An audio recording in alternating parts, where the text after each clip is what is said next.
Thank you very much for the invitation to give an overview of what we are doing in Munich. And we are involved in the German Plant Phenotyping Network. We are also partner in the EPPN 2020, and in emphasis. So I would like to do, first I will introduce a little bit our facility, and then I will go to specific aspect what we are doing in Munich, talking about the smell of plants and how we can use the smell of plants to protect plants and to understand the communication of plants with its environment. So that's part of the EPPN 2020 facility. So we offer access to our phytotron system, which can be used to simulate all aspects of environment, from light to atmosphere, and also to biotic interactions. And so we have big chambers, and these are also available. The big chambers are available in EPPN, and also we have smaller chambers which are also available. And in addition to these chambers, we also offer access to a high throughput phenotyping platform with using a laser microscope to screen plant pathogen interactions. So we offer 3 facilities within EPPN 2020. In my presentation, I will talk about science, and I will talk about why we are using volatile organic compounds as marker for stress, and how we can use that to understand plant behavior. So on one hand, we have the environment, and that you see here. So we are simulating environment, and that environment is influencing the expression of the genotypes. And what we are doing, we are looking on the phenotype.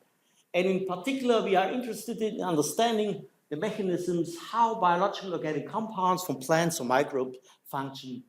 And that's another aspect what we are doing. We are interested in the resource efficiency of plants when we talk about nitrogen, phosphorus, or water. And what we are doing, we are using on one hand genetically modified plants, and that's related to phenotyping. We analyze different collections of plant traits. So why it would make sense to analyze volatile organic compounds? And here I took out a few papers which are describing how these compounds can be used in different aspects. It's very nice to see that in the breath of humans, we have a set of volatiles which are released under different conditions. So you can use these volatiles as marker for some diseases, profiling, for example, pulmonary disease or asthma in children. So depending on the specific pattern in the breast, you can at least have an initial non-invasive marker which can be used in diagnostics. And on the other hand, you can use volatile organic compounds to study fungi, and that I will show you a little bit later, because each of us knows how different fungi can smell, how different microbes can smell. So we can use these compounds as marker to distinguish between different traits and lines. And a certain aspect why volatiles are so interesting, it's on one hand we have a constitutive emission, so many plants emit volatiles just depending on development related to de novo synthesis and abiotic environment. And on the other hand, we have a certain set of induced volatile organic compounds which are released in response to biotic interactions. So when we apply biotic stress to plants, we get an induction of these compounds. We can see later that they're very important when we talk about communication and direct and indirect defense mechanisms. And here we talk about, in particular, about terpenes, the degradation products of lipid acid, of lipids and alcohols and phenolic compounds. Why we should do that? Because there are several ways how you can phenotype plant pathogens interaction. So on one hand, you can use molecular techniques, you can use imaging and spectroscopy. And why we should consider a new technology which must be developed. And there are several reasons which are useful when you apply molecular techniques. It's very accurate, it's very common, it's moderately expensive, but it's not possible to make a huge analysis. And on the other hand, that's what's very commonly used in phenotyping. When we look at optical traits, they can be very easily used for diagnostics, to see diseases. When you look at the color lines, so we can use hyperspectral imaging. So use imaging, we can already identify different pathogenic effects. And I think that's why it maybe makes sense to use also volatiles. On one hand, we don't know the accuracy, that must be developed, but on the other hand, we don't know the costs. But it's a non-invasive technology, and it gives you a chemical trait. So we do not talk about physical traits or optical traits, we talk about chemical traits, and that can be very useful when we want to study different behaviors. And so what's coming out of a plant? So typically VOCs which are released under stress, we talk about alcohols, ethanol, acetaldehyde, acetic acid. We talk about thousands of compounds which are related to the terpenoids, isoprene, the smallest one, monoterpenes, sesquiterpenes. And all these compounds can be oxidized, so we get really a very, very broad spectrum. We talk about methyl salicylate, and many of you know that as phytohormone influencing the biotrophic interactions. And then we can talk about nitrogen compounds, which are very low abundant, but with very high biological activity, the aldoxins. And we have the breakdown products of membrane. So you see, when you stress a plant, a huge amount of different compounds can be released, and we can use the different pattern of these compounds to get an idea how a plant behaves, or how different genotypes or phenotypes behave. So I think it's very clear that volatiles are involved in the direct and indirect defense response of plants, so they can act as repellents, they can be attracting, they can attract parasitoids, and so they can act in terms of cry for help. And they are second messengers of plant-plant communication. They are priming agents to activate plant defense responses, and we have very variable profiles from plant to plant. And what how this works mentioned from plant to plant, we recently published a paper showing how nicely we can use these very simple terpenes to stimulate plant priming and to induce systemic acquired resistance. And actually we are doing plant communication. So we start with Arabidopsis, immunize barley, and then immunize wheat. So we can do that step by step to maybe later for smart agriculture. And we are talking about the non-invasive technology, so it's allowing online monitoring of during a longer time period. It's allowing to identify chemotypes. We can see priming effects, and we can analyze crosstalks between microbes, fungi, and insects, because all these organisms smell as well. As an example how it works for fungi, that's a work we did a couple of years ago, where we started ectomycorrhiza fungi, pathogens, and saprophytes. And then we looked on the emission behavior of these different fungi. And as you see here, we see many different compounds. Some are specific with saprophytes, ectomycorrhiza fungi, or pathogens, and some compounds are in common. But what you can do when you do some statistical analysis, you can see that you can separate the different functional life forms of pathogens, saprophytes, or ectomycorrhiza fungi by a specific pattern of the volatile. So that maybe is an idea how you can use this type of information to understand maybe an ecological function. And at the moment, we only talk about 8 species, but that have to be done in future with much more species and strains. And the same is principle possible to doing with microbes. So I think that's a way how we can understand different microbial communities, for example. And how to analyze that in high resolution and with a very, very high sensitivity. So that's very common in atmospheric chemistry, but it's also now widely used in plant physiology. In what we are using online proton reaction mass spectrometry. That's a highly sensitive mass spectrometric method, which allows to measure the emission of these compounds in the PPT range. And in principle, we have an ionization, we have a protonated water, and protonated water transfers a proton, and then we get a molecule which can be detected in the mass.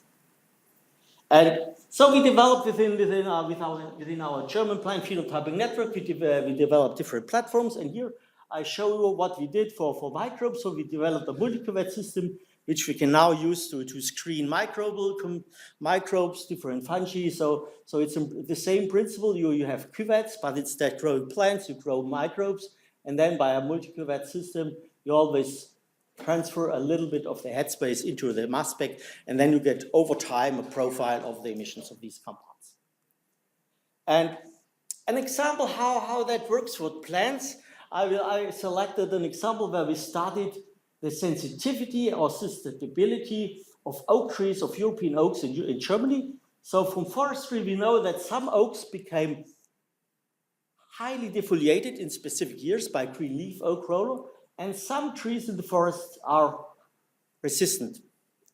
And so what we did, we studied the different phenotypes, the different sensitivities, and looked what are the reasons for that. And the main reason why some oaks are sensitive to this herbivory and some are insensitive, that's related to the emission of volatiles, because the tolerant oak phenotypes release sesquiterpenes when they are treated by the herbivore, and sensitive genotypes release monoterpenes and DMT, for example, or even higher emissions of mesa. And when you go to the biochemistry, and then you also can go to the SNPs, when you look on the biochemistry, you clearly see in the multivariate analysis that the enzyme activities for terpene synthesis are nicely differentiating between sensitive oaks and tolerant oaks. And when you look on the emission, you also see that the sensitives are differently clustering to the tolerant ones. And what you see here, that's very clear when you do ecological studies. You see that the smell of the plants differentiate whether the plants are attractive or not for the herbivore. And when you go deeper, you can identify the SNPs which are related to that behavior.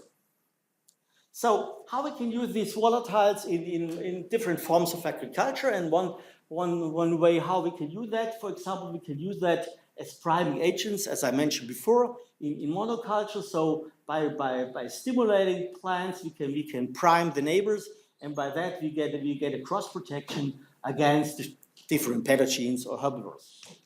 Another option can be to co-cultivate different cultivars. So one cultivar is sensitive and is emitting a specific pattern of volatiles, and that again is able to prime the neighbor, and by that we get a cross protection, and hopefully we need less herbicides or insecticides.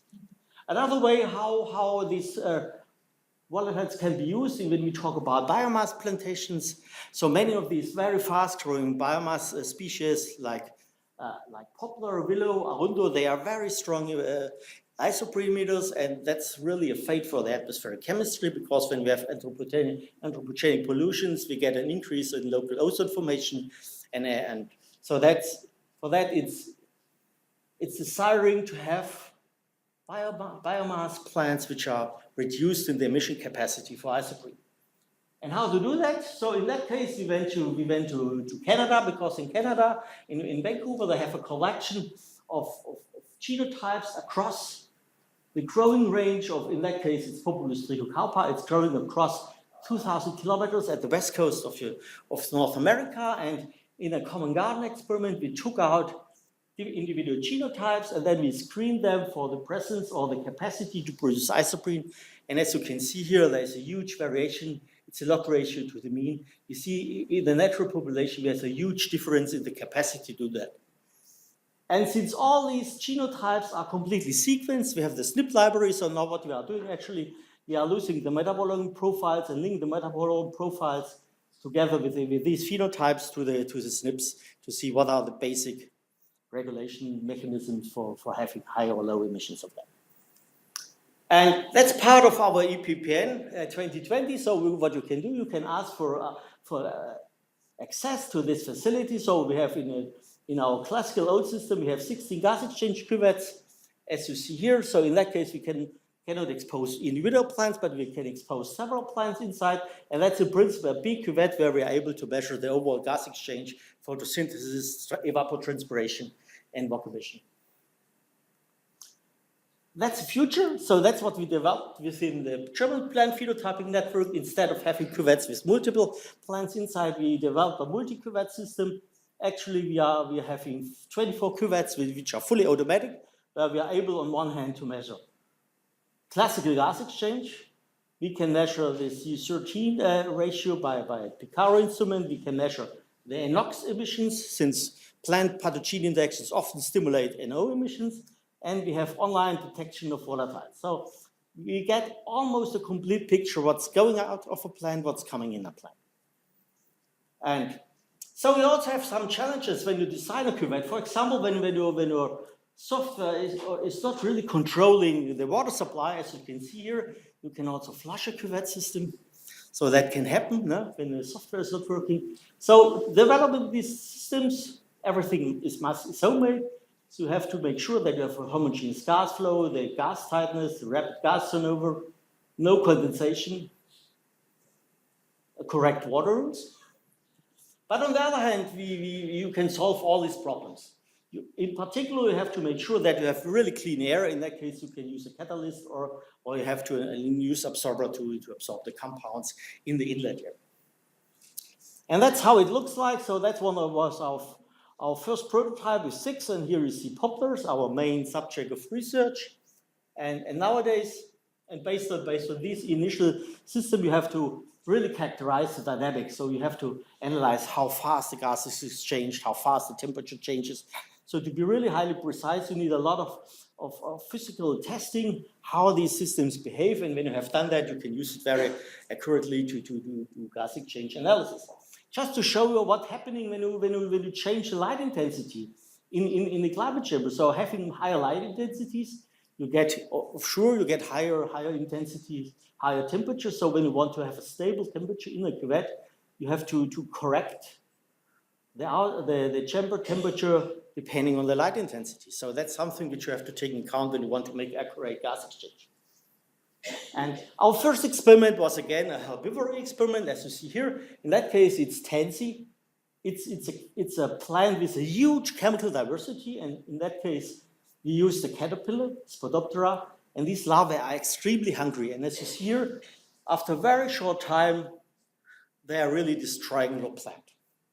But what you can do when you analyze these volatiles, in that case, it's a higher resolution analysis of, in that case, green leaf volatiles, which are really released when membranes break down. So we have almost no emission of these compounds, and then you add a caterpillar. And then what you see here, each peak is a bite of an insect. So when they bite the plant, they immediately release volatiles, and as you can see here, you see each spike. So what you can do using this system, you can analyze the biological activity of the herbivore, for example. That's an example. So how the system looks like nowadays? In that case, we have 24 plant cuvettes, and actually we are doing several testing. In that case, we use barley, or different barley cultivars. And to test the system, we use an elicitor. It's benzotiazole, and that's an elicitor which normally is used to stimulate biotrophic responses, so salicylate-mediated responses. And what you see here, when you apply this elicitor, you see that the elicitor is break down by photodissociation. Immediately after application of spraying of the elicitor, you see a release of sulfur compounds, and that's related to the oxidation of the elicitor at the leaf surface. So you see the system is highly sensitive. And it works very well with different barley cultivars. In that case, in that example, we have 3 different barley cultivars: Balke, Golden Promise, which is highly sensitive, and Morex. And as you see here, when we have a diurnal variation of monoterpenes, which is very normal. And then when we apply the elicitor, we get a daily increase of monoterpene emission. As you see here, it's higher in Morex, it's lower in the Balke, and it's again higher in the Golden Promise. And but you also see that it's a transient which you have to realize when you do these studies, because you stimulate something and then you get an increase, and then after a certain number of days, the effect goes down. And in the control, you see almost nothing. You just see the diurnal responses. So in summary, I hope I could convince you that using volatile organic compounds, it's one way how we can analyze in a non-invasive system plant pathogen, plant microbe, or plant herbivore interactions. So I showed you that phenotypic differences in terpenes are crucial or essential to the tolerance of European oaks against green leaf oak roller. And then I showed you that phenotyping natural populations show that there's a huge capacity for the formation of constitutive terpenes, in that case isoprene. And I showed you some of the new developments which have in Munich, and some of them can be also asked for beside EPPN. But I also have some buts, because compared to trees, the emission of crops is very, very low. So it's very, very challenging to see these emissions. So some people know it very well from his PhD students, Simone.